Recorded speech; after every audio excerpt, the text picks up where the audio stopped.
నన్ను బలపరచు క్రీస్తు యందు నేను సమస్తము చేయగలను. దేవుడు మన పక్షమునుండగా మనకి విరోధి ఎవడు? ఆమేన్, ఆమేన్. సామెతలు 20వ అధ్యాయం 23వ వచనం చదువుకున్నాం. 23 సామెతల గ్రంథము 20వ అధ్యాయం 23వ వచనం. వేరు వేరు తూనికరాళ్ళు యెహోవాకు హేయములు, దొంగ త్రాసు అనుకూలము కాదు.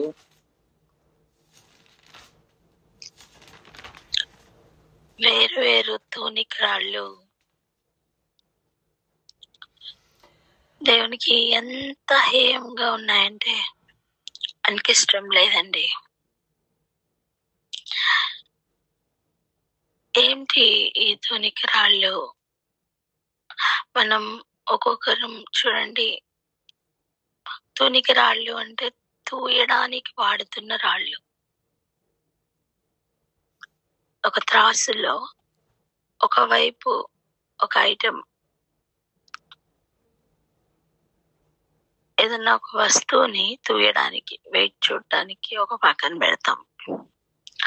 మరి ఒక పక్కన అది ఎన్ని కిలోలు ఉంది అని వెయిట్ చేయడానికి, అంటే బరువు చూడడానికి మనం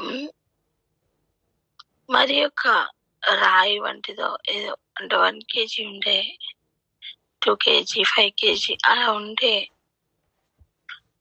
బరువును ఇటు పక్క పెడతాం.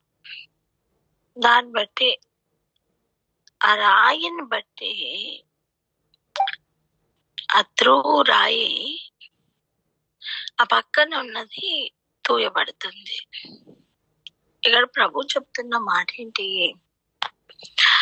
అటువంటి రాళ్ళు, వేరు వేరు తూనికరాళ్ళు యెహోవాకి హేమట. అంటే తూయబడుతున్న రాళ్ళు. ఈ రాళ్ల ద్వారా వేరేవి వెయిట్ చేయవలసిన పని ఉంది. మనం అక్కడక్కడ వేయి బ్రిడ్జిలు చూస్తాం. అక్కడ ఏం జరుగుతుంది? ఒక ప్లేస్ ఉంటుంది, ఆ ప్లేస్ లో లారీలు వెళ్ళి నించుంటాయి. అక్కడ వాళ్ళు వెయిట్ చెక్ చేస్తారు. ఆ వెయిట్ ని వాళ్ళు అథెంటికేటెడ్ గా తీసుకుంటారు. ఎందుకంటే అందరూ ఎక్కువ బరువుని అలౌ చేయరు అనమాట. సో తగినంత బరువు ఉందా లేదా అని చెక్ చేస్తారు. సో ఈ వెయ్యింగ్ రాళ్ళకి అంత శక్తి ఉంది, ఎంత పవర్ ఉంది. ఇప్పుడు ఇక్కడ ఇలాంటి రాళ్లను గురించి ప్రభు మాట్లాడుతున్నారు. ఇక దాని గురించి ఆలోచన చేద్దాం. నువ్వు ఒక్కొక్క సిచ్యువేషన్ కి ఏమేమి ఇంపార్టెన్స్ ఇస్తున్నావు? త్రూ యూ, అంటే నీ ద్వారా ఒక్కొక్క వస్తువు లేదా ఒక్కొక్క పని, ఒక్కొక్క వ్యక్తి, ఒక్కొక్క కార్యం కావచ్చు, అవి ఎలా తూయబడుతున్నాయి? వెయిట్ చేయడానికి వేస్తున్న రాయి వల్లే ఆ సిచ్యువేషన్ ని కానీ, ఆ వ్యక్తిని కానీ, ఆయా పరిస్థితుల్ని కానీ నువ్వు ఎలా చూస్తున్నావు అనేది మనకు అర్థం అవ్వాలి.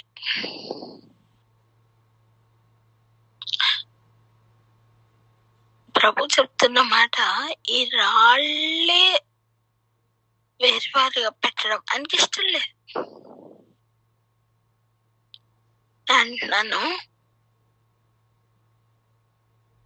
అలా రాళ్ళు ఏవైతే పెట్టారో అది మన సిచ్యువేషన్ లో మనకి ఎలా అప్లై అవుతుందంటే,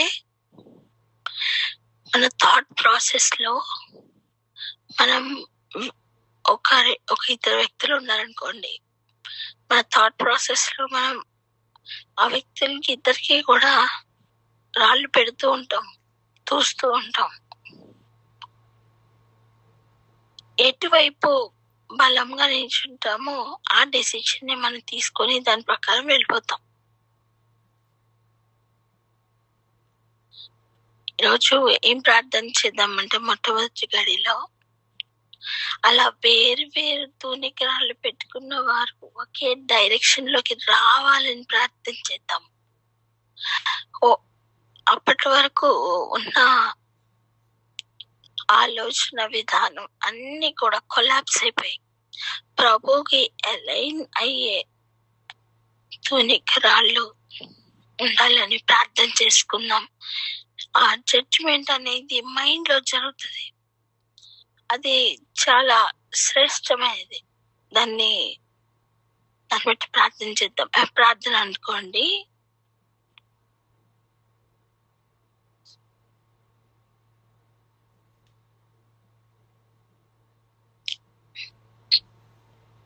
స్తోత్రము స్తోత్రము స్తోత్రము తండ్రి పరిశుద్ధుడా, మీ నామానికి వందనాలు చెల్లిస్తున్నాను తండ్రి.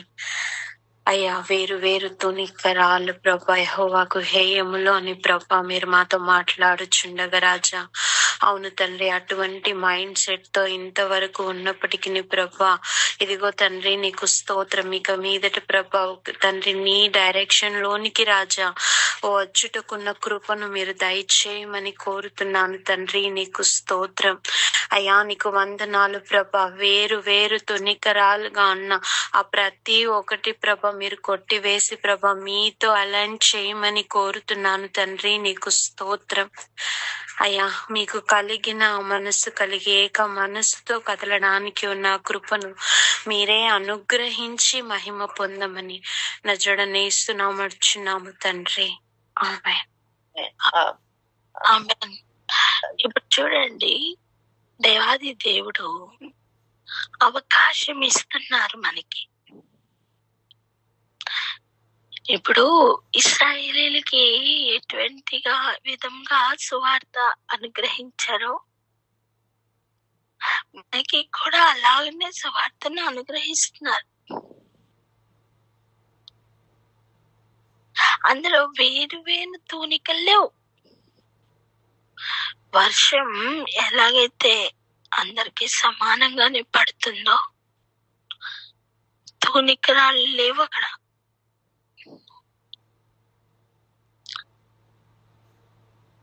ఒక వ్యక్తికి నువ్వు ఒక వ్యక్తి మీద రెండో వ్యక్తి మీద రెండు చేతులను పెట్టావు, షోల్డర్స్ మీద. బరువు ఈక్వల్ గా డిస్ట్రిబ్యూట్ అవుతుందా?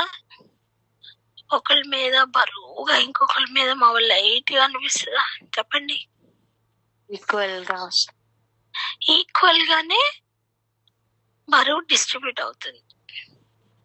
ఎగ్జాక్ట్ గా అలాగనే మనం ఏది వెయిట్ చేసినా, ఇది ముఖ్యమా అది ముఖ్యమా, ఇది అది అది ఇది అని మనకు కాన్ఫ్లిక్ట్, ఇంటర్నల్ కాన్ఫ్లిక్ట్ వస్తుంది. ఆ టైంలో వేరు వేరు రాళ్ళు వాడి మనం మన చిత్తం ఏదైతే ఉందో, మన ఓన్ చిత్తం ఏదైతే ఉందో అటుపక్క ఎక్స్ట్రా రాళ్ళు వేసుకుంటూ సిచ్యువేషన్ ని మన వైపు తిప్పుకుంటున్నామా? జాగ్రత్త.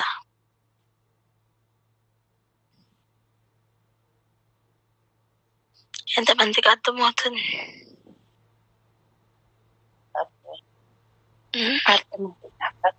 హల్లెలూయా. దేవునికి అది హేయమంట. సో మనం జాగ్రత్త పడదాం.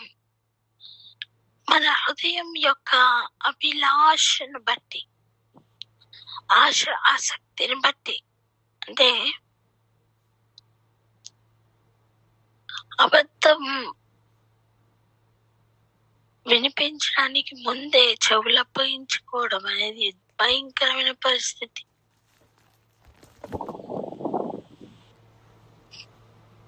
దేవునికి ఇష్టం లేనిది మనం చేయొద్దు.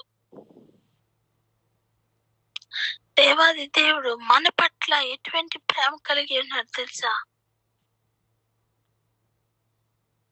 అది ఇష్టం. ఇశ్రాయేలీలంటే దేవునికి ఇష్టం. కానీ అన్యజనులు అంటే ముట్టుకునేవారు కాదు, అన్యజనుల్ని దూరం పెట్టేవాళ్ళు. పాపులు, సుంకర్లు వాళ్ళు వెలివేయబడిందంత సమానంగా చూసేవాళ్ళు.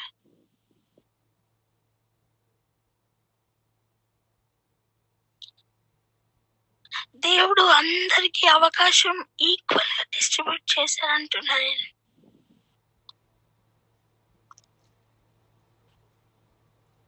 దాన్ని ఆ దేవుని ప్రేమను ఈక్వల్ గా అనుభవించాలి మనం కూడా.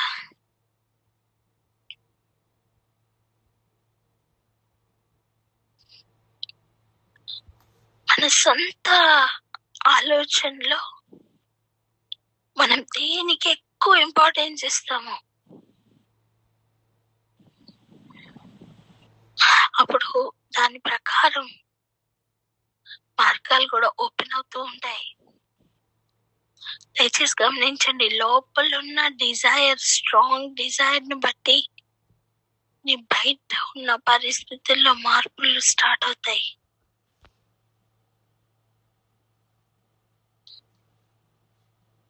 అలా వేరు వేరు తోనికరాలు లేకుండా జాగ్రత్త పడదాం. నేను మాట్లాడేది మొత్తం మైండ్ లోపల ఆలోచన ఏరియాలో ప్రాసెస్ ఎలా ఉంటుందో దాని గురించి మాట్లాడుకుంటున్నాం మనం.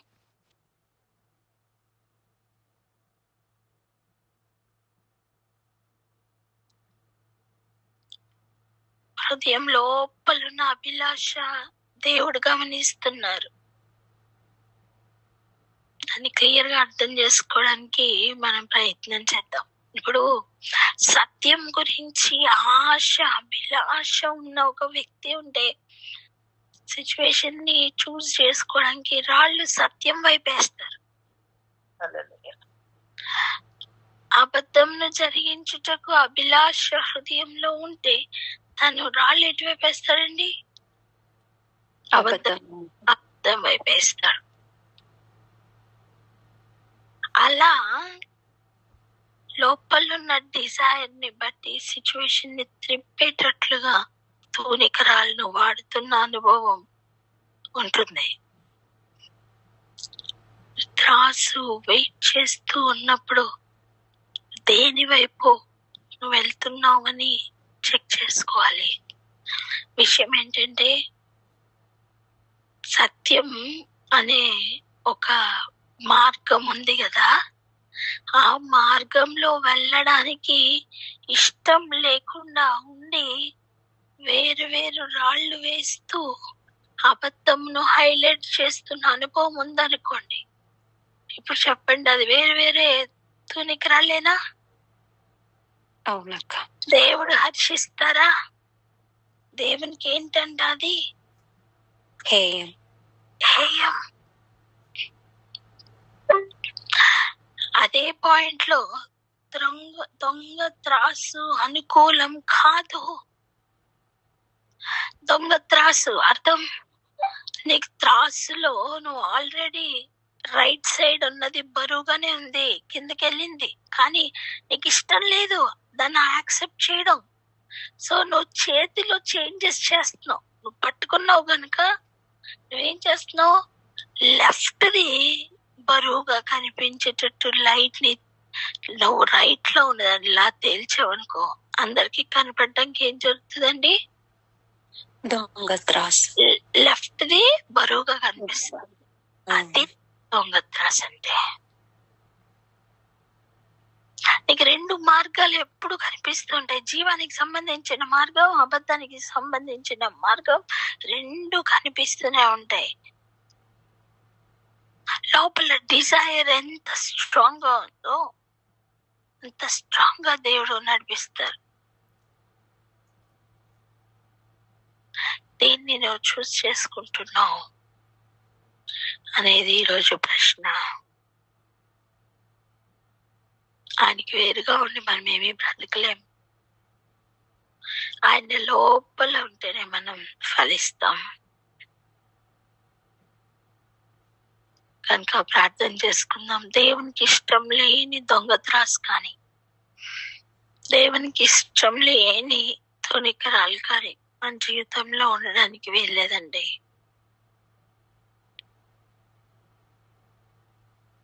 ప్రతి ఒక్కరు బాధ్యతతో ప్రార్థన చేసుకుందాం, అనాలిసిస్ చేసుకుందాం.